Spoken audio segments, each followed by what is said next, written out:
Egaa dhaggeeffattoota keenya akkam jirtan nagaa fayyaadhaa jecha arragaa wal qunnamtii saalaa of eeggannoo hin qabne dhibeewwan saal qunnamtii of eeggannoo hin qabne daddarban keessaa hangafootni kan akka faanxoo, cobxoo, abbaa sangaa, abbaa seeruu fi kan kana fakkaatanidha.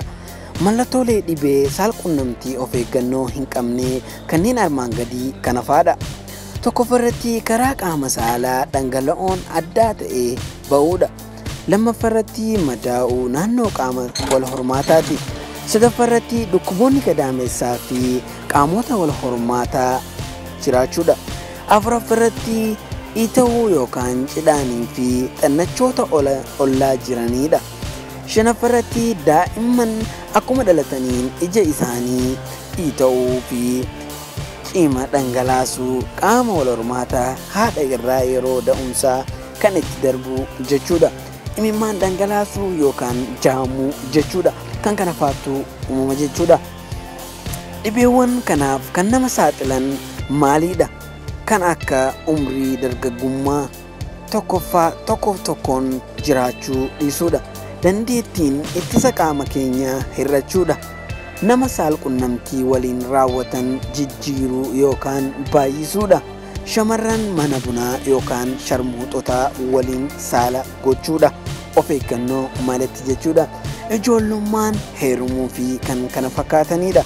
Rakkoolee yookaan miidhaa dhukkuboonni kun namatti fidan baay'eedha. Keessaa muraasni dhala dhaabuu, ulfa gadaamessaa alaa, dhukkuboonni gadaamessaa yeroo dheeraa namarra jiraachuudha. Dhibee fincaanii kan dhiiraa, jaamina yeroo daa'imummaa, wal hiikuu haadha manaa fi abbaa manaa fi kan kana fakkaatanidha. Mallattoo ittiin ofirraa qolannu yookaan ittisnu tokkoffarratti sol qunnamtii saal qunnamtii irraa bilisa ta'uudha. Lammaffaan tokkoon ta'anii jiraachuudha. Jaarsaa fi jaartii ta'anii jechuudha. Sadaffarratti haala gaariin kondomii fayyadamuudha.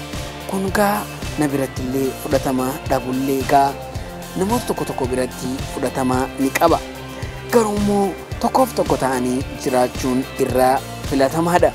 Mallattoolee dhibicha ofirraa argan gara mana yaalaa maareeree dhibeelee ofirratti yoo argan yookaan dhukkubicha ofirratti yoo argan gara mana yaalaa deemuun dawaa fudhachuun salphatti fayyuun ni danda'ama.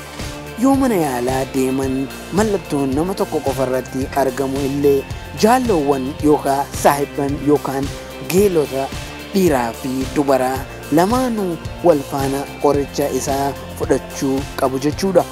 Egaa kan nu qopheessan Dr. Gurmeessaadha.